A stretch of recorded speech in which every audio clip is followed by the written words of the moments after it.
Hello, Cazgem here, and I am here to do a little bit of a guide on starting a new city in Cities Skylines in 2019. So it's currently November 15th, 2019, and I'm just going to kind of satisfy a few requests I've gotten on my Twitch channel to make a quick how to get your city started guide. So we're going to go ahead and get started, and I'm just going to show everyone what I believe the best way to go ahead and get started. You'll see a few extra assets that you may or may not have, depending on whether or not you have certain things enabled or not, certain mods. But I'll try to keep it as vanilla as possible and straightforward as possible. That first road I placed was actually from network extensions too. And what I always do, as you just saw, is I tend to just pull a little stretch of road. I'll go ahead and do it again. You don't need much. You can just do it. That's all you need to do. Then, the next thing to do is you just need to get a highway connection going. Your first highway connection is not going to be pretty, it's not going to be perfect or beautiful. But the key is, you just have to get a connection going. What I would recommend for new players is to try and eyeball it, grab an avenue that is under the tab that says medium roads. Then you'll see if you can just line this up to be kind of right between your two sides of the highway. Then pull it away to where it kind of looks like that. Then you want to go ahead and just drop it like so. You don't need to do it more than 2 of the measuring sticks worth. Each of these sticks is basically 10 zoning tiles, so you don't want to do it any more than 2 of those out at first, because you really do want to keep your area as condensed as possible. Then you're going to go ahead and grab, at least in my opinion, you're going to grab your 2-lane, 1-lane road. You can always grab different roads if that's what you need or want. This is something I know most people will be comfortable with and can do. Now, those that are familiar with the game know that I just broke one of the golden rules. I broke the lane math, but it's okay. It is really okay right now in this instance. I super do promise. But if it does offend you, you can always take that back to here, because you'll note that you have 3 lanes going into 2 on a vanilla map. So there's something to consider. But I would recommend just doing it this way. It won't be heavy enough traffic at first to make a real difference. Now the next thing you're going to want to do is you're going to want to draw another avenue.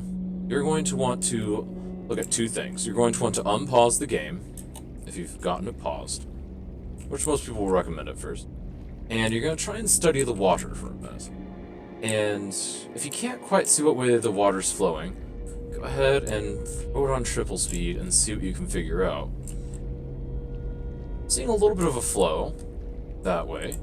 That's good to see. It definitely looks like the water is coming from this direction.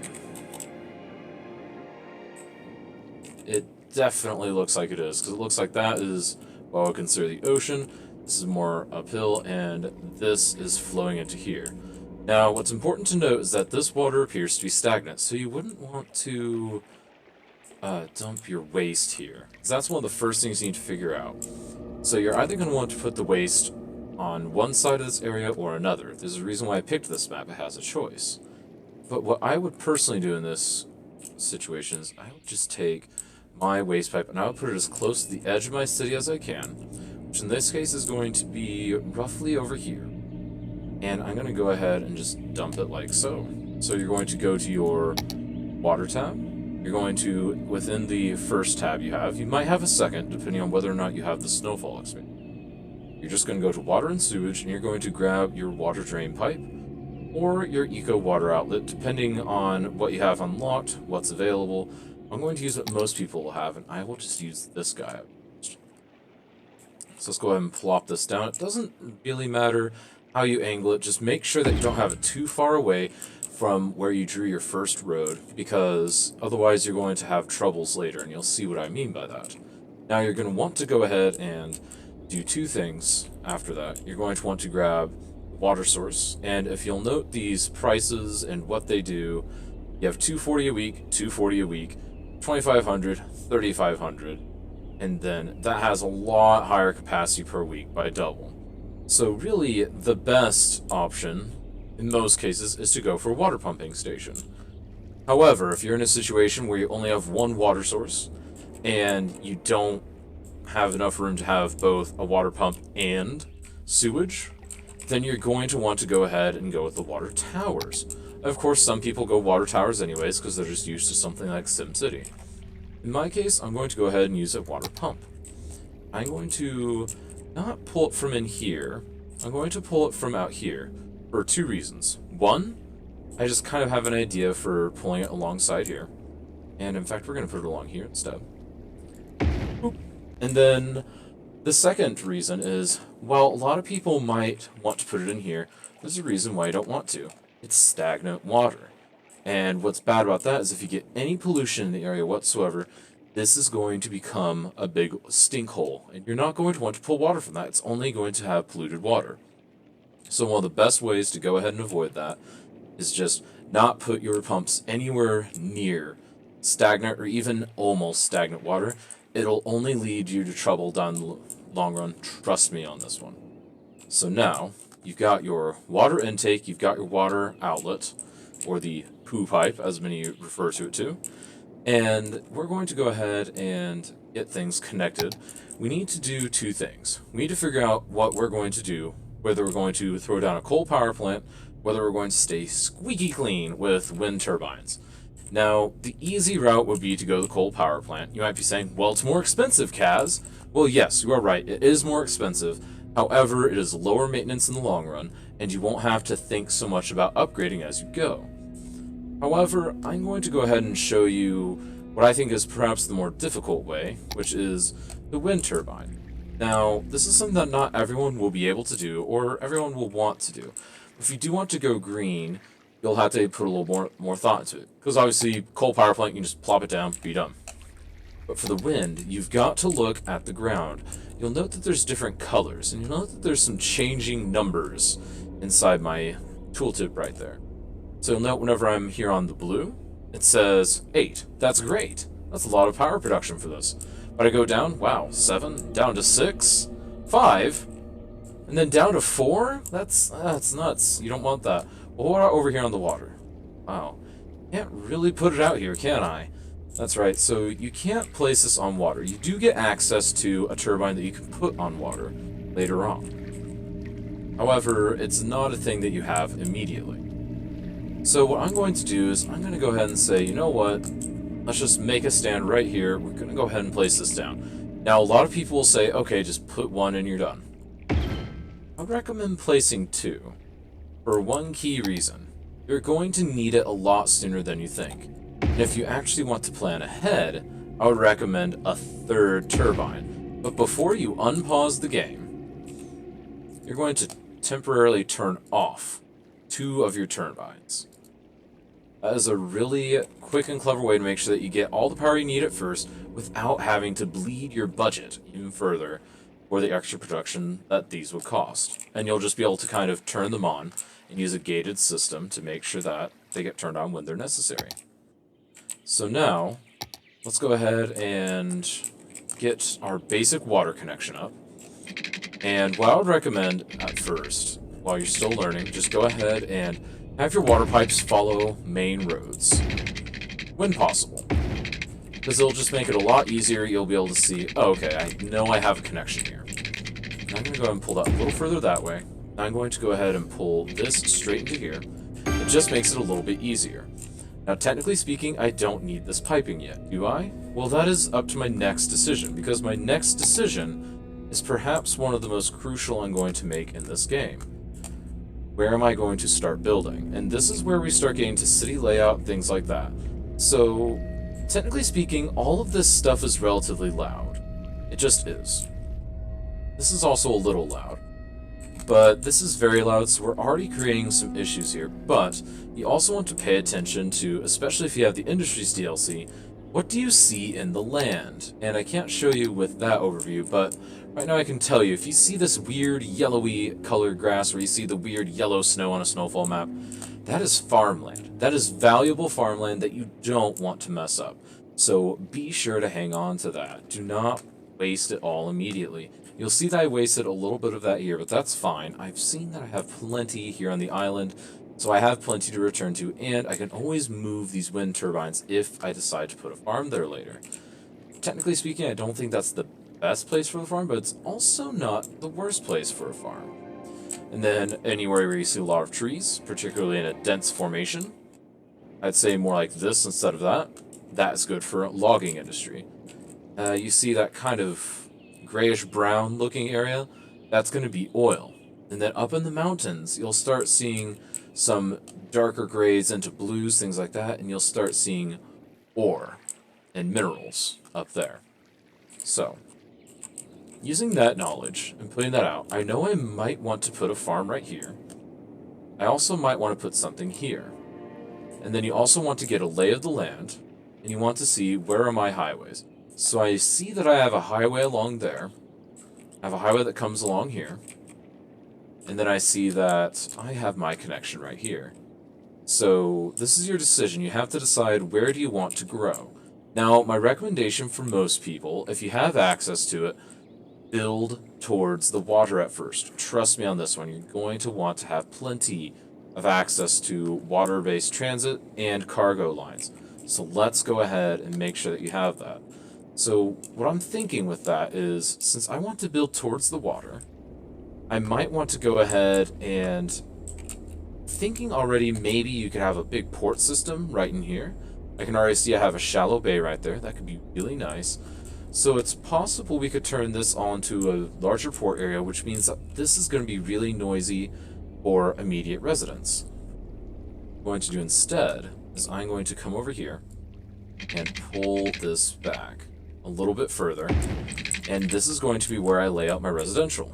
So let's go ahead and lay out that residential. Now, there were other options. I could have put this just about anywhere, but you'll note that I sat there and actually thought about it for a minute while the game was paused, obviously, because you do want to think, because your first few moves in City Skylines are going to do a large part in determining your fate in the game, so to speak. And no matter how you build, no matter who you speak to, what I'm doing right now as far as road layouts, while boring, it is efficient, and it will get the job done. Now, a critical issue people make is they will just leave these as dead ends. That's no bueno. We do not want to do that. We want to make sure that this connects like so. Now, why is that? It's because you're going to have emergency services vehicles, and your emergency services vehicles, particularly things like garbage and hearses, they're going to want to travel to multiple places along their route. If you have a dead corpse here and here, it's going to be a lot easier for them to swing through here, down here, and around like that, rather than go all the way up here, back, down here, out here, back, and up. It'll take them twice as long or 3 times, and it just causes more traffic, more problems, and more than likely even more death and destruction, because your emergency services are going to be tied up for even longer. Now, you're going to then decide, so I've got my little residential block. It's not much to look at, but it is something that I am going to look forward to developing. Let's just pull that to here. And then we're going to get one more row in. And you can go ahead and count this amount of... I did that wrong. You can go ahead and count this amount of roads that I've placed. Having the 5 crossroads, roughly, for your first residential area is not a bad way to go. It really isn't. And I say this because it has worked for me a long time in this game. A long, long time. And then we're going to go ahead and decide now. You've got another decision to make, because you're going to have kind of your first primary intersection right along here. You've got to decide where you're going to put stuff.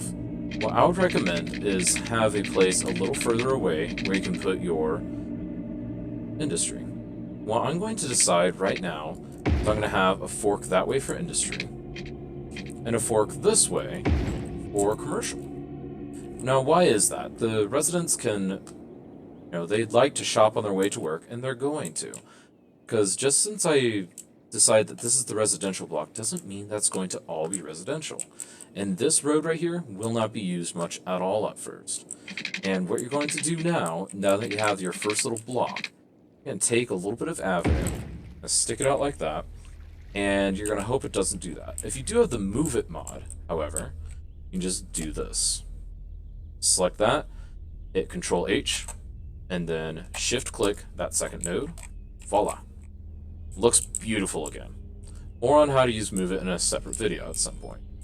Now, over here, we're going to make sure that we can take a curved road, and I'm going to make sure that this looks at least a little bit pretty because, you know, I'm proud of my designs. I want to make sure it doesn't look terrible. So I'm going to go ahead and curve that up. And now I'm going to go ahead and put it up like so. Now I might be saying, well, Cazgem, that's not very efficient, you know, it doesn't look symmetrical, all that. It's for a couple of reasons. One, I wanted to avoid my wind turbines, and second of all, it just makes the shape a little more interesting. Just because this is your starter town doesn't mean it has to be completely bland. For instance, you may have this residential block, but you might decide, you know what, I want a little cul-de-sac type thing. So I'm going to sit here and I'm going to throw this over here and this over here. A couple little cul-de-sacs. Why not? And then you can add a little bit more spice to your life by saying, you know what? Not only am I going to do that, I'm going to put this right here and then have a separate cul-de-sac up here. In fact, I'm going to build that into 3 cul-de-sacs. Why? Because I want to. So just because you have this base shape doesn't mean that you can't be adventurous, branch out, and do something fun like that. And I encourage you to do so because it'll give your city a bit more of an identity later on, and trust me, the more character and identity your city has from the get-go, the more attached you're going to be, and the more you're going to want to keep playing your city. So, we're going to come over here, and I'm going to place a couple of roads for my industry. Now, there's a lot of strategy on how to place industry area down. In fact, there are basically entire novels on what to do and what not to do. What I'm going to show you is kind of a middle-of-the-road type solution, and I'm going to use my special tool here, Fine Road Anarchy, to go ahead and make sure that this stays kind of glued to the ground. You don't need to know how to use that, because if you don't have Fine Road Anarchy, what I just did wouldn't have happened to you anyways. So, we've got that, and then we're going to go ahead and pull that forward, just like so. And then we're going to pull this out. There we go. That in like so. Then we're going to kind of finish this. Now, what I've just created there is a little bit of a battery design.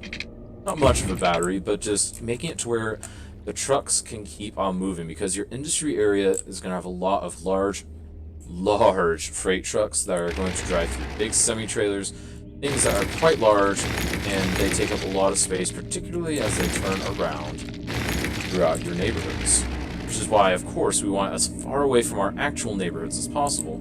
Otherwise, it'll just cause more trouble. So, we've got a couple blocks zoned out for our industry. In fact, we'll go ahead and give them another one, because we are a kind and generous mayor. We want to make sure our citizens have everything taken care of. We want to make sure that they want for nothing and need for nothing. So put that in. Then let's get rid of that little derp up I did. Whoops. Don't want to accidentally do that. That will cause nothing but trouble. So now, let's go ahead and do a couple things. We're going to go ahead and, we're still paused, mind you. Before we do any zoning, we're going to make sure that every bit of road work that we've just laid out has water. Now, I could follow my main roads rule right here. However, I see kind of a shortcut here. And go ahead and put you up like so. And have this tie in like this. Then hook it a little bit like this. Now what I just did is save myself a little bit of piping, make sure I didn't have to sit there and do 1, 2, and maybe even a 3rd pipe of full length. This makes it to where I did 1 and a bit, and some people cringe when they see this type of stuff, but at first I say whatever you need to do to get done. However, do keep in mind that every cell of water pipe you lay down is just going to cause you more money in the end. So we're going to go ahead and draw that forward. We're going to draw this forward as well. And then we're going to come this way. There we are. Then we're going to put this in. It's back there. Here. And there. And that should take care of us. Now, I've got a little bit of a split there. That means that I didn't do this perfectly, but for the purposes of this demonstration, I think doing a quick little cross brace like that will be perfectly fine, perfectly legitimate, and I don't think anyone's going to notice. Just don't tell anyone, alright? It'll be our little secret. So now, we're going to need to think a little bit about electricity. Now, this is the part where a lot of people will kind of panic because they'll start to see their money run out. And this is where I see a lot of people run out. I have done it myself, especially in my early days of City Skylines. But just draw nice connections, think about every move you make, and if you do that, you will not run out of money at this stage. And you'll notice that I spent about the same amount on power. There's another reason why I did 3 of these, that I would have with the coal power plants, to show you that regardless of your solution that you came up with, it's going to work out in the end. So we've got that. And then we need to get electricity down here to what's going to be our residential sector. Now, technically speaking, it will connect to that little corner, but we want to give our Sims a few options when they first start moving in. So we're going to draw that power line down like so. And then we're also going to pull this back across. Or better yet, we're just going to pull this down. All the way to here. And we're going to do a couple more lines of it, just to give the Sims more options as they start to move in. Because if you give them more options, more places with power and water, they will start moving in even faster. And now, let's go ahead and do the zoning process. Now, your commercial, you can go ahead and, your industrial, you can go ahead and just zone up. And we'll talk more about why the zoning squares look like this in a separate video. For now, that should actually be plenty. That should be more than enough zoning squares for our purposes here. And then we're going to go ahead and grab this bit of commercial, and we're going to, well, actually, I'm not going to show you that yet.